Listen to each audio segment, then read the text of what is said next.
Hello, I'm Virginia Senator Mark Warner, and I want to welcome you all to the 8th Annual African Diaspora Investment Symposium.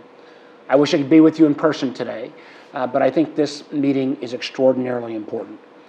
I think we all know that by 2050, Africa will be home to literally a quarter of the world's population.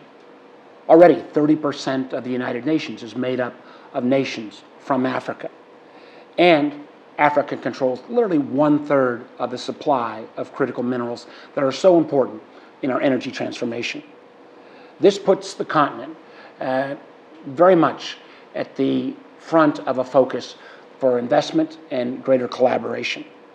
Now, I think we all know that from the United States there has been episodic focus on Africa, but increasingly, 2023 going forward, whether it's tech and telecommunications, whether it's healthcare, whether it's basic infrastructure, we need to make sure we collaborate better and more often.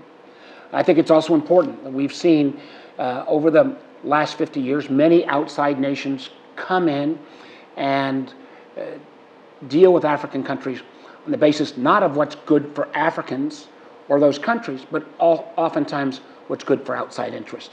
We all know that the opening preamble of the African Union documentation stresses that we need to do more to promote Africa for Africans.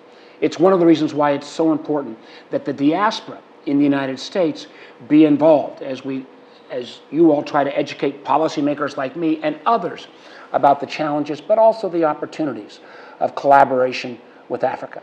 One of the most important tools we have now is the Development Finance Corporation, run by my good friend Scott Nathan, who I've had a number of conversations with about the need for the DFC and other U.S. governmental entities to provide the kind of outside financing for these kind of infrastructure, telecom, and other investments in Africa. I think the future is Africa's. There is going to be an incredibly important role for the diaspora here to play. My hope, as somebody who's been proud to learn from and hopefully speak for the African diaspora many times here in Virginia, this is a partnership that only has upside. I applaud the President for holding the summit in December, but we've got to make sure this summit is not a one-off with African nations, but is part of a long-term collaboration. I hope the symposium, this 8th annual symposium, will lead to more deals, lead to more opportunities, and I hope that I can continue to be a supporter and part of the conversation. Thanks so much.